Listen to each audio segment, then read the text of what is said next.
Hi guys, welcome back to Knowledge Guide, and I've been posting a lot of videos for beginners right now.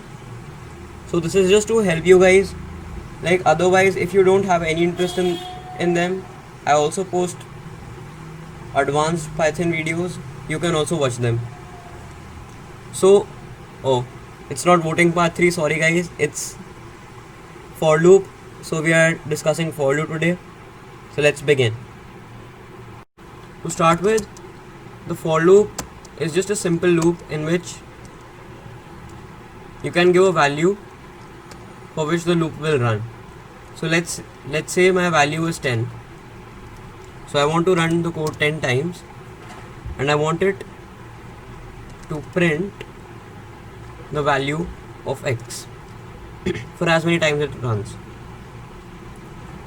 So as you can see, it ran for 10 times and it printed 10 values. So this is how the for loop runs. And again, there is another way in which you can do this. You can put a 0 right here so that it runs. So it again runs in the same way. Well, it is not necessary that you put a 0 here. You can even put a negative integer like a -10. It will still run perfectly, and this time it's printing negative values also. So this is how it goes.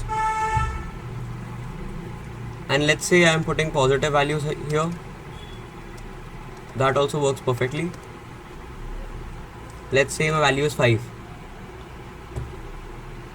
So again, it printed 5 values because 10 minus 5 is 5, obviously.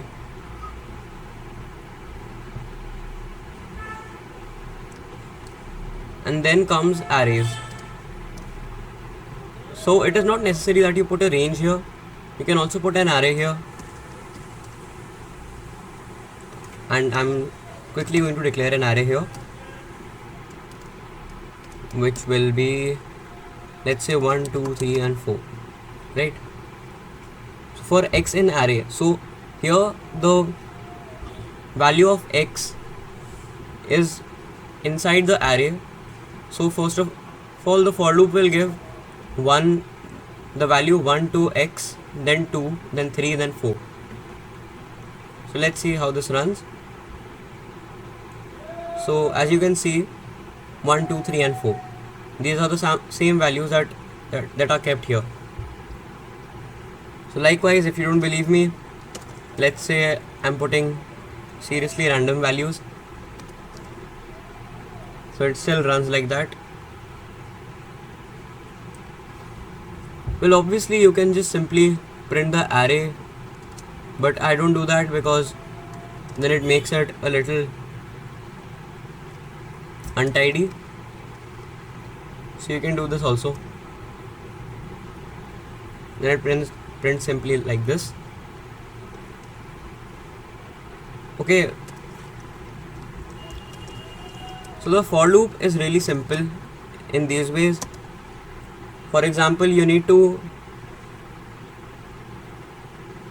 get a number multiplied by a few numbers, like for x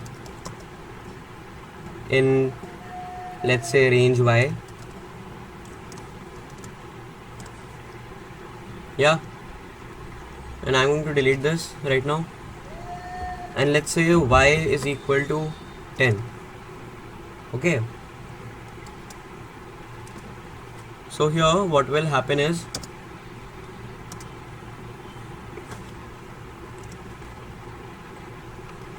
let's say my variable is t1, so t1 is equal to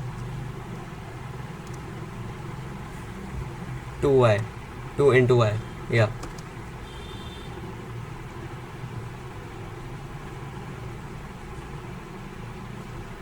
oh, I forgot that syntax. And let's say I'm printing t1. So it's 20 because, well, I did a blunder here. So plus sign would be nice. So here we go. Oh, I didn't define t1. So let's say t1 is 0. So it is giving me 200. Why? So first of all, x was 0 in the first place.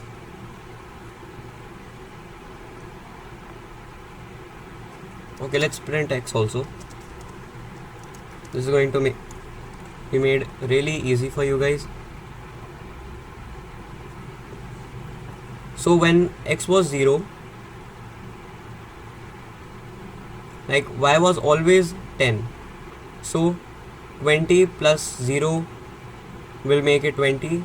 Then you have another 20 plus 20 plus 20, so 40. And then you have 40 plus 20, then you have 60. So if you do that 10 times, it will give you 200.